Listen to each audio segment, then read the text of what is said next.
A'udzu billahi minasyaitonir rajim. Bismillahirrahmanirrahim. Assalamualaikum warahmatullahi wabarakatuh. Kembali lagi di channel Sampul Hitam. Untuk cerita kali ini, Mang Sukir masih melanjutkan cerita yang sebelumnya. Suamiku pembunuh anak-anakku. Cerita ini ditulis oleh Zika Amel. Dan bagi teman-teman yang ingin membacanya secara langsung, atau teman-teman ingin membaca koleksi cerita-cerita dari Kak Zika Amel, teman-teman bisa langsung kunjungi link yang saya sudah siapkan ada di deskripsi. Oh ya, sebelum itu Mang Sukir minta dukungan dari teman-teman. Bagi yang belum subscribe, untuk subscribe channel ini dan nyalakan notifikasinya agar teman-teman tidak ketinggalan cerita-cerita dari Mang Sukir. Dan tak usah berlama-lama, langsung saja kita ke ceritanya. Selamat mendengarkan. Hari berganti hari, sedang Benny semakin bersikap aneh pada kedua putri kami. Aku pernah bertanya padanya dan jawaban Benny sungguh sama sekali tidak masuk akal. Katanya gara-gara si kembar kami jarang menghabiskan waktu bersama. Sungguh aneh bukan? Yang seharusnya orang tua itu bersyukur diberi anugerah oleh Tuhan, ini malah menyalahinya. Aku tidak percaya suamiku sendiri bersikap seperti itu. Sayang, kalian baik-baik ya. Jangan buat papa marah. Aku mencoba mengobrol dengan Andin dan Andita. Mereka hanya mengedipkan matanya dan sedikit tersenyum. Itu membuatku bahagia sepanjang hari. Melihat posisi si kembar sudah tidak nyaman di tempat tidurnya, aku berpikir mungkin ini waktunya untuk menggantikan popok mereka. Benar saja. Tanpa basa sekali di sana dan aku menuju lemari di sebelah jendela, lalu mengganti popok mereka secara bergantian. Wah, telaten sekali Mbak Dinda menggantikan popok si kembar, ucap Nadia yang sudah berada di kamar. Kamu udah pulang, Nat? Gimana tadi interviewnya? Lancar? Tanyaku yang langsung mendongak padanya dan berbalik badan ke arah sepupuku. Hasilnya belum tahu, Mbak. Karena hasilnya baru diumumkan 1 minggu dari sekarang. Lanjut Nadia seraya menggendong si kembar yang sudah berganti popok. Mbak, berhubung Mas Benny gak ada di rumah, kita malam ini tidur di kamar ini aja. Kan biar bisa barengan terus sama si kembar dan nemenin mereka tidur juga. Gimana? Ucap Nadia antusias menatapku dengan senyum manisnya. Oke, boleh juga tuh idenya. Ucapku membalas senyum gadis cantik itu. Obrolan berlanjut seru bercampur gelak tawa antara aku dan Nadia. Gadis itu memang pandai mencari ide untuk dijadikan bahan tertawa. Sejak aku tinggal dengan Nenek Ida, aku sangat dekat dengan Nadia dan keluarganya, dan aku sangat menyayanginya. Malam ini tidurku tidak tenang. Entah, yang jelas pikiranku tertuju pada dua putriku yang sedang terlelap. Tiba-tiba tenggorokan terasa kering. Lantas aku beranjak meraih segelas air putih di atas meja sebelah ranjang. Samar-samar aku melihat sosok bayangan putih dengan bau anyir yang menusuk rongga hidung. Lagi-lagi makhluk astral itu mendekati ranjang Andin dan Andita. Lalu aku melangkah tanpa takut ke sisi ranjang bersamaan dengan lenyapnya makhluk dari dunia lain itu. Ku dekap si kembar dengan erat seolah tak ingin ada mara bahaya menghampiri mereka. Malaikat kecilku tersayang. Aku melirik ke arah Nadia yang masih memeluk guling dalam tidurnya. Berharap gadis itu tidak menyadari yang baru saja terjadi. Aku bersyukur kehadiran mereka tidak mengganggu karena aku percaya benar kata nenek, bahwa terkadang mereka yang tidak sama wujudnya dengan kita tidak bermaksud mengusik kehidupan kita. 2 hari telah berlalu. Akhirnya suamiku pulang ke rumah juga dan ia sering menghabiskan waktu hanya untuk menonton acara kesayangannya saja. Aneh, bahkan Benny kembali menyalahkan dan mencari sebab tidak jelas atas kehadiran si kembar dalam kehidupan kami. Sayang, jangan ngambek gitu dong. Aku gak kemana-mana kok. Cuma main sama si kembar di rumah. Aku merebahkan kepalaku ke sisi pundak Benny dan 2 tanganku merangkul pinggangnya. Iya, tapi kan aku juga butuh kamu, Dinda. Pekik Benny seraya melepaskan tanganku. Dari ekspresi wajahnya ia terlihat sangat kesal dan marah. Maaf, aku capek mau istirahat. Benny menarik napas kasar dan mengacak rambutnya itu. Akhirnya aku biarkan suamiku ke kamar untuk beristirahat. Mungkin aku sebagai istri juga harus memahaminya dengan baik. Aku semakin tidak percaya dengan sikap suamiku sekarang. Benny sangat berbeda dan aneh. Tidak seperti dulu yang romantis dan penuh perhatian. Aku mencoba bersikap selalu baik padanya meski terkadang si kembarku tinggal dan tidak kupedulikan. Karena ada Nadia yang menjaga dan merawatnya. Sampai malam itu tiba. Hingga kejadian malam itu membuatku bergidik. Melihat suamiku berdiri cukup lama di sisi ranjang bayi kami. Lelaki yang kucintai nyaris mengarahkan kedua tangannya ke leher Andin. Dan untung saja aku segera menegurnya. Namun, ketika ku tanya Benny dan menuduhnya bermaksud jahat pada putri kami, dia berdalih karena dia ingin menggendong Andin yang masih tertidur pulas. Walau kadang rasa hati ingin membenarkan pendapat diri sendiri, akan tetapi aku lebih percaya kepada suamiku sendiri karena tidak akan mungkin menyakiti anaknya sendiri. Terlebih kini kami mempunyai 2 putri kembar yang sangat manis dan lucu. Singkat cerita, Mbak, sampai sekarang belum ada kabar dari perusahaan tempat aku interview kemarin. Kok aku jadi sedih ya Mbak? Ucap Nadia sembari memainkan tangan mungil Andin dan Andita. Sabar saja Nat, mungkin ini belum rezeki kamu. Mana tahu suatu hari kamu akan diterima bekerja di perusahaan lain kan? Aku menanggapinya dengan memberi semangat dan juga harapan pada sepupuku. Toh, selama ada gadis itu di sini, aku jadi lebih mudah mengawasi dan merawat putri kembarku. Sifat keibuannya buat aku tak ingin menitipkan anakku ke orang lain. Karena bagiku hanya Nadia yang mampu menjaga dengan kasih sayang yang tulus. Usai mengganti pakaian si kembar, aku melangkah ke kamar memeriksa beberapa helai pakaian kotor Benny karena 2 hari lagi ia akan kembali ke lokasi proyek.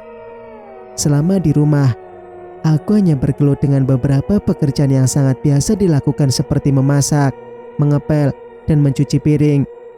Iya, walau terkadang ada Nadia yang siap membantuku kala si kembar sedang terlelap. Hari-hari yang kulalui sekarang begitu sibuknya. Hingga waktu berjalan begitu cepat yang membuat usia si kembar semakin bertambah. Bergantian menjaga dan juga merawat dengan Nadia terkadang juga sangat melelahkan. Sedang Benny bisa dihitung jari untuk memberi perhatian terhadap anak-anaknya. Bahkan saat-saat seperti ini mereka lagi aktif-aktifnya. Seperti biasa, Benny pergi ke kantor dan lembur hingga harus pulang larut malam. Dan ketika suamiku pulang seringkali Andin dan Andita sudah tertidur. Waktu terus berlalu tanpa terasa si kembar saat ini sudah tumbuh besar menjadi gadis kecil yang sangat cantik. Nadia sering mengatakan mereka sangat mirip denganku, ibunya. Usia 6 tahun banyak memberi mereka pengalaman baru dan seringnya mereka tidak pernah melewati untuk bercerita padaku. Walau sekilas wajah mereka sangat mirip, tapi aku dapat membedakan masing-masing di antara penampilannya. Aku selalu menandai Andin dengan bandonya yang lucu. Selalu lengket di kepalanya, sedangkan Andita aku tandai dengan tidak memakai bando karena ia tipe anak yang agak cuek tak ingin ribet. Apalagi ada benda yang menyangkut di pucuk kepalanya. Satu hal yang membuat aku suka dengan mereka adalah di bagian rambutnya yang tergerai sepunggung dengan potongan poni yang rapi di kening keduanya. Aku bersyukur dan bahagia sekali mendapat anugerah terindah seperti mereka dalam kehidupanku. Mah, Papa mana sih? Kok gak pernah lagi jenguk kita di rumah? Tanya Andin yang terlihat heran sembari bergelayut manja di dekatku. Iya Mah, Andita juga udah kangen banget sama Papa. Udah 1 minggu ini belum juga pulang Mah. Timpal Andita yang juga berekspresi sedih di depanku. Mungkin Papa masih sibuk dengan kerjaannya di kantor sayang. Aku mencoba menjawab dengan sikap tenang di hadapan kedua putriku meski sesak dalam dada ini terasa. 2 hari yang lalu, tiba-tiba Nadia mendapat panggilan kerja keluar kota. Jadilah aku tinggal di rumah dengan bertiga dengan putri kembarku. Semenjak Nadia tidak ada lagi, rumah terasa sepi karena canda tawa gadis itu lenyap bersama kepergiannya. Hingga waktuku terasa tersita hanya untuk mereka saja, bahkan sikapku itu membuat Benny merasa terabaikan. Siang ini aku baru saja mendapat telepon dari suamiku. Katanya, ia akan pulang sebentar lagi. Benny juga ingin membicarakan sesuatu padaku. Untuk menyambut kedatangan sang suami, aku memasak makanan kesukaannya dan merapikan kamar serta menggantikan spray agar suamiku mendapatkan kenyamanan dan bisa betah di rumah. Terlebih si kembar sangat ingin berjumpa dengan papanya. "Mama, papa pulang. Hore!" Suara teriakan Andin dan Andita begitu jelas terdengar di telingaku. Akhirnya rindu mereka terobati juga yang mengharap orang tuanya pulang. "Iya sayang, yuk kita sambut papa." Aku mengajak mereka ke depan pintu gerbang sembari membukanya. Benar saja, begitu Benny turun dari mobil seketika si kembar menyambarnya dengan memeluk papanya dengan erat seolah tak terlepas lagi. Aku tersenyum melihat kebahagiaan yang terpancar sinarnya di hadapanku. Begitu juga aku sendiri ikut menikmati kebahagiaan ini. Beberapa saat kemudian, kami makan siang bersama. Andin sangat antusias ingin duduk di sebelah papanya sedangkan Andita hanya tersenyum menatap mereka. Sikap cueka di situ terlihat jelas karena ia tak ingin menganggap segala sesuatu itu berlebihan. "Kakak jangan manja begitu sama papa. Nanti juga papa pergi lagi dan ninggalin kita bareng mama," ucap Andita menatap sang kakak yang tidak ingin jauh dari papanya walau hanya sedetik. "Tapi kan aku masih kangen papa," jawab Andin menatap Benny yang tiba-tiba berubah sikap menjadi acuh. "Udah ya, manja-manjanya. Sekarang papa mau tidur dulu karena capek. Tahu?" seru Benny yang nyaris membuat Andin menangis karena dibentak oleh papanya. "Sayang, jangan gitu dong sama Andin. Kan wajar kalau ia kangen sama papanya," ucapku mencoba memberi pengertian pada suamiku itu. Melihat ekspresi wajah Benny, aku segera memberi kode pada dua putriku. "Andin, Andita, kalian masuk kamar dulu ya sayang. Mama mau bicara sama papa dulu sebentar. Nanti mama nyusul ke kamar kalian ya." Mungkin mereka tidak boleh tahu dulu dengan sikap papanya yang selalu aneh tiba-tiba. "Sayang, aku minta ya sama kamu tolong perhatiin mereka barang sebentar saja."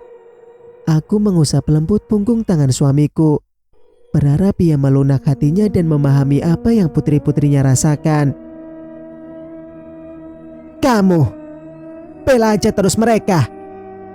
Apa kamu tahu? Gara-gara mereka aku sebagai suamimu sama sekali tidak kamu pedulikan. Apa segitu pentingnya ya mereka buat kamu? Jawab Dinda." Gerutu Benny padaku seakan ini semua adalah salahku. "Sayang, bukan aku tidak peduli sama kamu. Tapi waktuku selama ini habis hanya untuk ngurus anak-anak kita. Kamu bisa ngerti kan gimana aku repotnya merawat mereka berdua?" Balasku beranjak dari tempat dudukku. "Oke, cukup. Aku mau istirahat dulu," lanjut Benny sambil berlalu dan menaiki tangga menuju ke kamar. Aku menarik napas cukup dalam dan mengembuskannya perlahan agar pikiran dan hati bisa lebih tenang sejenak. Rasanya sulit bagiku untuk percaya bahwa suamiku sangat abai dengan Andin dan juga Andita yang jelas-jelas begitu merindukan papanya karena selama ini jarang bertemu. Keesokan harinya, aku perhatikan Benny sudah sedikit jauh lebih baik dari kemarin. Itu semua terlihat kala Andin dan Andita menyapanya dan mengajaknya untuk bermain bersama. Harusnya pemandangan seperti itu yang selalu tercipta di antara anak dan orang tuanya. Beberapa menit berlalu, sembari mengawasi si kembar, aku berusaha mendekati Benny dan ikut bermanja dengannya. Memberinya sebuah kecupan hangat dan ia pun membalasnya di hadapan kedua putri kami. Melihat itu semua rasanya kebahagiaan yang kumiliki telah lengkap dan tidak kurang satu apapun. "Sayang, kemarin di lokasi aku ketemu dengan seorang klien dan orang yang sangat baik. Aku beberapa kali minum kopi dengannya. Tapi entah kenapa wajahnya itu terasa familiar banget buat aku." Benny berucap tersenyum sembari mengusap lembut rambutku. Namun Perlakuannya kali ini bukan di hadapan si kembar, melainkan saat ini kami sedang berada di kamar saja. Lagi saat kami hendak melewati waktu romantis, tiba-tiba Andin dan Andita mengetuk pintu dan gangguan si kembar langsung membuat wajah Benny berubah begitu melihat aku memeluk kedua putriku. Benny bangun dari tempat tidur lalu menutup pintu dengan sangat keras hingga suaranya seakan memekakan telinga kami. "Mama, Andin takut sama papa," ucap Andin yang tubuhnya tiba-tiba memelukku dengan kedua tangannya yang bergetar hebat. "Mah, apa papa nggak sayang ya sama kita?" ucap Andita yang ikut memelukku dengan matanya yang berkaca-kaca. "Shh, jangan bilang gitu sayang. Papa kalian itu sayang banget sama kalian berdua. Hanya saja mungkin papa lagi kelelahan aja, karena di kantor banyak kerjaan yang harus diselesaikan." Aku menatap kedua putriku dengan rasa gelisah yang mendera, berharap apa yang mereka pikirkan tidak benar-benar terjadi. "Mama, Andin mau es krim," seru gadis kecil itu dengan nada agak tinggi. Itulah sifat Andin, setiap punya kemauan ingin segera dituruti. "Iya sayang, tunggu sebentar ya, Mama ambil." Aku berlalu menuruni tangga dan segera melangkah ke dapur. Tiba-tiba aku seperti merasakan ada kehadiran mereka lagi. Perlahan mencoba untuk memelankan gerakan agar aku bisa jelas mendengar bunyi aneh yang baru saja memenuhi pendengaran. Persis suaranya seperti ada yang menggaruk dinding. Makin lama makin keras disertai lolongan anjing yang membuat suasana ruangan dapur ini semakin mencekam. Aku akhirnya segera membuka kulkas dan mengambil beberapa cup es krim dengan rasa vanila dan tiramisu. Ya, itu kesukaan putri kembarku yang entah kenapa malam-malam begini malah mau makan es krim. Heran, suara yang tadi ku dengar sekarang lenyap bagai ditelan bumi. Mungkin karena aku mencoba fokus pada tujuanku yang hanya membuka lemari pendingin ini. "Mama, Mah!" Astaga, itu kan suara Andin dan Andita yang berteriak memanggilku. Akhirnya dengan sekuat tenaga aku berlari menaiki tangga, langsung 2 anak tangga terlewati saking takut terjadi apa-apa pada si kembar. Sesampainya di kamar aku mendapati Andin menangis terseduh-seduh. Lantas ku dekap tubuhnya yang membeku bagai es dingin. Aku bisa merasakan adanya mereka yang tidak terlihat berdiri tegap dengan warna gelap dan rupa tak berbentuk lagi. "Sayang, tenang ya. Mama udah di sini sama kalian." Aku mencoba menenangkan Andin dan juga memeluk Andita. Namun, kejadian itu tidak dialami oleh Andita, mungkin karena jiwanya lebih kuat dibandingkan Andin. "Mah, tadi Andita kaget banget waktu lihat Kak Andin begitu takut. Andita nggak tahu harus berbuat apa, Mah," ucap salah satu putriku dengan polosnya. "Iya sayang, nggak apa-apa kok. Sekarang kalian tidur ya. Mama akan jaga kalian gak kemana-mana." "Iya Mah." Akhirnya si kembar pun terlelap dengan tenang. Sembari mengusap kepala putri-putriku, aku sempat berpikir bahwa makhluk gaib itu sebenarnya bukan bermaksud untuk mengganggu manusia. Akan tetapi, mereka hanya mengawasinya dan memperhatikan gerak-gerik manusia. Karena kedua mata ini terasa berat. Lantas ku pejamkan bersamaan dengan sunyinya malam ini tanpa suami di sisi. Paginya, seperti biasa aku bangun dan langsung menuju dapur menyiapkan sarapan untuk sekeluarga. Setelah selesai kemudian ku tempatkan di atas meja di ruang makan. Saat hendak membangunkan si kembar, dua mata ini sungguh terkejut dengan apa yang terlihat di sana. Benny sedang tertidur memeluk Andin dan Andita dengan hangat. Entah, kadang sikap suamiku begitu kurindukan dan kadang pula begitu kusesalkan. "Hei, sayang, sini." Baru saja suamiku memanggilku dengan mesra. Sungguh aku bingung dibuatnya. "Mama, Papa udah pulang lagi ke rumah. Hore," ucap Andin yang bermanja dengan papanya. "Iya sayang, Mama bilang juga apa kan? Papa kelelahan aja." "Ya udah, sekarang kita sarapan bareng yuk." Mama udah siapin susu hangat dan roti selai coklat buat kalian. Selesai sarapan, putri kami kembali bermain di kamar, sedangkan aku dan Benny masih duduk bersantai sejenak di sofa ruang yang biasa dipakai buat nonton. Menikmati waktu berdua sekarang suatu kebahagiaan buatku karena biasanya waktuku selalu kehabisan bersama si kembar. Akhirnya aku bisa mengobrol dengan suamiku tanpa diganggu oleh Andin dan juga Andita. Sebelum Benny berangkat ke Bogor untuk menghandle proyek di sana, Benny mengabariku bahwa ia akan mencari rumah di daerah Bogor agar bisa selalu dekat denganku dan juga putri-putri kami. Suamiku tidak ingin berpisah dengan keluarga walaupun ia mengusahakan untuk balik ke rumah di sela-sela pekerjaan kantor, karena ia hanya ingin tinggal bersama keluarganya. Setelah ia berusaha mencari kesana kemari, Pak Handoko, kliennya tiba-tiba menawarkan sebuah rumah yang letaknya tidak jauh dari lokasi proyek Benny bekerja. Lantas suamiku pergi dengan lelaki parubaya itu untuk mengecek lokasi rumah tersebut. Tak disangka, ternyata pertemuan suamiku dengan Pak Handoko membawa keberuntungan. Sesampainya di rumah itu, suamiku seperti mengenal tempat itu dan merasa familiar dengan lokasi sekitarnya.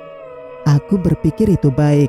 Setidaknya selagi kami tinggal di sana tidak perlu repot-repot menanyakan setiap jengkal arah jalan yang dituju. Aku menghargai setiap keputusan yang diambil oleh Benny karena sudah seharusnya istri patuh pada suaminya. Keputusan ini juga bukan hanya untukku saja, akan tetapi ini juga untuk kedua putriku agar selalu bisa dekat dengan papanya. Berkumpul bersama dan memainkan permainan yang mereka suka, itu semua hal terindah untukku. Sungguh, aku tak dapat membayangkan akan jadi apa dunia ini jika tak ada Benny di kehidupanku. Pasti hampa seperti taman gersang yang bertahun-tahun tidak dibasahi oleh hujan untuk menumbuhkan bunga-bunga yang indah dipandang mata. Tak terasa malam pun tiba. Lagi-lagi aku harus melewatinya dengan perasaan tidak tenang dan terlebih kedua putriku, Andin dan Andita. Semenjak kejadian malam itu saat mereka minta es krim, gadis-gadis kecilku tidak ingin lagi tidur di kamarnya melainkan menempel di selimutku setiap malam. Dan mungkin karena itu suamiku tidak dapat lagi kenyamanan dan tentunya kegiatan romantis kami seperti waktu dulu saat mereka masih sangat kecil. Aku tahu bagaimana sulitnya menghadapi hidup yang setiap waktu dihadapkan pada perbatasan dimensi antara dunia nyata tempatku berada dengan dunia lain yang dikatakan juga dunia gaib. Sungguh bukan kabar baik sama sekali. Bahkan ku ingin mata batin ini bisa tertutup untuk selamanya. Namun, semua itu tidak akan pernah terjadi selama aku masih bernapas di dunia fana ini. Apalagi kalau dapat menembus masa lalu kelam seseorang. Bukankah itu sangat-sangat mengerikan untuk dibilang menikmatinya? Seperti kata nenekku selaku orang yang lebih dulu memahami dunia gaib, bahwa terkadang mencoba untuk hidup damai berdampingan dengan mereka itu tidak terlalu buruk. Asal kita sebagai manusia tidak mempunyai niat buruk untuk mempersekutukan dirinya dengan Tuhan. Hingga detik ini ucapan orang tua itu masih melekat kuat dalam dada ini, seolah menjelma sebagai kekuatan di antara penglihatanku yang telah ada sejak aku masih kecil. Jujur, meski waktu itu aku belum bisa menerimanya, akan tetapi seiring berjalannya waktu saat usiaku dewasa, aku mulai bisa menerimanya dengan sepenuh jiwaku. Berharap penglihatan ini dapat membawaku pada nasib baik bukan hanya sekedar keberadaannya semata. Yang pasti saat menceritakan ini, sosok dari mereka sedang mendengar dan mengawasi setiap inci dari gerak-gerikku. Benar saja, saat ini bulu kuduku meremang diiringi hembusan napas yang begitu dingin hingga menusuk tengkuku. Singkat cerita, udara pagi ini begitu sejuk hingga membuatku betah berlama-lama berjalan dengan langkah kecil di seputaran halaman rumah yang lumayan luas. Dengan senyum ceria, kedua putriku ikut mengiringi langkah mamanya. Pun aku ikut terbawa dalam kelak tawa mereka beberapa saat, memainkan beberapa helai rambutnya yang terurai panjang hingga ke punggung mungilnya. Ternyata sebagai seorang ibu yang mengurus anak kembar tidak terlalu buruk juga. Bahkan, aku sangat menikmatinya terlebih kala dua senyum yang begitu manis mengembang dengan kelembutan antara keduanya. Aku masih sangat ingat bagaimana manjanya Andin memintaku untuk setiap hari merapikan rambutnya dan memakaikan bandu berpita untuknya. Pun tingkahnya Andita yang selalu ingin terlihat cuek tanpa harus memakai bandu yang menempel terus di kepalanya seperti kakaknya. Rasa syukur terucap kala menatap dua pasang bola mata yang indah dan bening terpaku itu menatapku dengan ribuan rasa cinta yang mereka punyai. Baru beberapa jam yang lalu, aku memutuskan atau lebih tepatnya menyetujui keputusan Benny untuk pindah ke rumah yang baru saja ia beli. Aku lega, akhirnya si kembar bisa terus dekat dengan Benny, papanya. Artinya jika mereka merindukan Benny akan lebih mudah karena Andin dan Andita bisa langsung memeluknya dengan hangat, tanpa harus menunggu kepulangannya kembali. Andin, Andita, sini. Aku berseru memanggil si kembar karena ingin memberitahu pada mereka bahwa besok kita akan pindah ke rumah baru di luar kota. Iya mama, jawab mereka serempak. Sayang, kalian mau kan tinggal bareng papa? Tanyaku seraya merangkul kedua putri kembarku. Mau mah. Berarti Andin bisa main bareng papa terus dong. Asik. Lanjut gadis kecil yang hobinya memainkan bando terus di rambutnya. Kalau Andita biasa aja sih mah. Paling nanti papa marah lagi kayak kemarin malam. Balas gadis kecilku yang super cuek dengan segala tingkahnya. Kalian lupa kalau masih ada mama yang selalu menyayangi kalian. Dan gak ikut marah-marahin kalian kayak papa. Ucapku sembari mengecup hangat pipi lembut mereka secara bergantian. Hore, Andita juga mau mama. Gadis kecilku mendongak dengan memperhatikan deretan gigi putihnya yang sedikit tampak hitam karena makan manis yang tidak pernah lepas mulutnya. Jadi, sambil nunggu papa jemput, yuk kita beresin barang-barang dulu sayang. Aku menarik kedua tangan mereka melangkah masuk dan mereka sangat antusias menanggapinya. Selesai sarapan, aku memulainya dengan mengeluarkan isi lemari, lalu memilahnya dengan rapi sebelum memenuhi koper-koper yang masih terletak di sudut ruang kamar. Saat membereskan beberapa helai pakaian yang tergantung, tanganku berhenti pada sebuah gaun yang masih terlihat sangat indah dan menawan. Ya, itu adalah hadiah ulang tahunku yang diberikan Benny dengan sebuah cinta yang ia miliki. Ingatan ini masih membekas kala malam itu ia mengajakku berdansa di sebuah kafe dengan kejutan manis. Dengan kejutan manis yang sudah ia persiapkan beberapa menit sebelum mengajakku ke sana. Begitu katanya. Malam itu merupakan titik romantis kami selama menikah dengan lelaki yang membuatku terpesona oleh rambut belah sampingnya.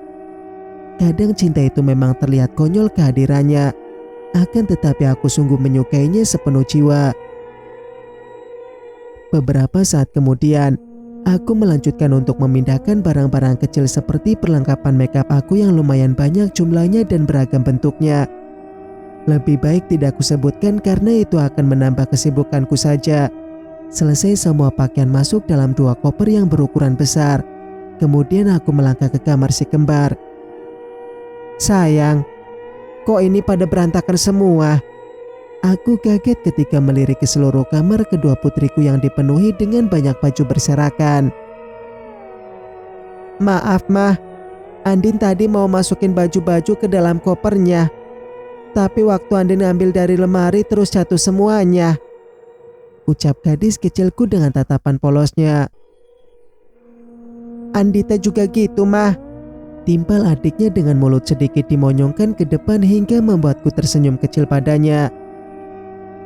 Ya udah, gak apa-apa kok sayang. Yang penting mama tahu kalau kalian mau bantuin beresin barang-barang kita. Aku kembali memeluk keduanya dengan hangat. Saking sibuknya, aku tidak menghiraukan lagi arah jarum jam yang tersemat di dinding. Penting bagiku untuk mengepak semua barang-barang yang dibutuhkan.